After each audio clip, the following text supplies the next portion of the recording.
Bonjour à tous, je suis Walid et je réponds à la question de Dachman DMX 6334. Pourquoi mourir à la croix pour sauver les gens?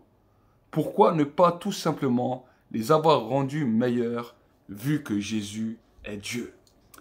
Vous savez, pour que nous puissions comprendre cette question, nous devons comprendre le but de la création.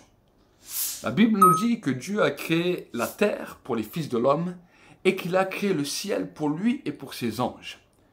Et que la Bible nous dit que Dieu ne revient jamais sur sa parole et il ne renonce jamais à sa parole.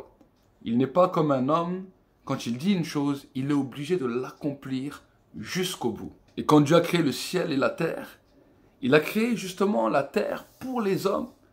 Et il avait donné une recommandation à l'homme: le jour où tu goûteras le fruit défendu, le fruit de la connaissance du bien et du mal, tu mourras. L'homme a décidé par lui-même de désobéir à l'ordre de Dieu.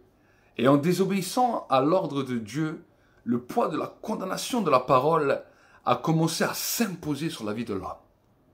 Quand Dieu a vu cela, il a tout de suite eu ce désir de pouvoir sauver l'homme, mais il ne pouvait pas se renier à lui-même. Comment pouvait-il sauver l'homme alors que l'homme avait décidé de vivre son Dieu? Alors dans son conseil, dans sa sagesse, il a décidé de mourir à sa parole. Tout ce qui était né sur terre, à cause de l'homme, devait mourir.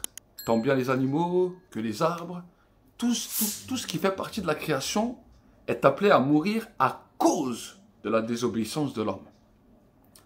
Voilà pourquoi, quand la parole a été incarnée dans un homme semblable à la nôtre, cette parole, quand elle est venue sur terre, a trouvé également la mort, la condamnation, afin que cette parole morte puisse ressusciter et que cette parole puisse nous donner un nouveau message, un message d'espoir, un message de salut et un message de transformation. Vous savez, c'est pour cela que quand nous lisons la Bible, nous pouvons voir dans la Bible l'Ancien Testament, le Nouveau Testament.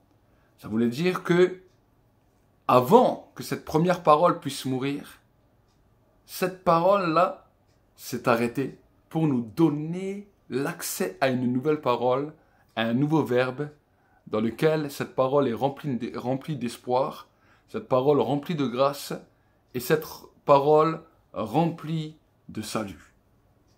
Vous savez, il ne se renie pas lui-même, il ne pouvait pas lui-même décider de tout changer.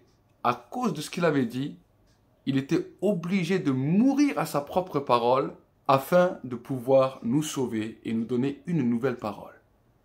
Vous savez, l'être humain, des fois, il dit des choses et après il revient sur sa parole et il dit non, moi je dis autre chose. Dieu n'est pas comme un homme pour mentir, ni un fils de l'homme pour avoir du regret. Quand il dit une chose, il y va toujours jusqu'au bout. Et vu que sa parole avait condamné l'homme, il devait mourir à sa parole afin maintenant de pouvoir redonner une parole de grâce, une parole d'espoir, sachant que l'homme est par nature toujours nonchalant.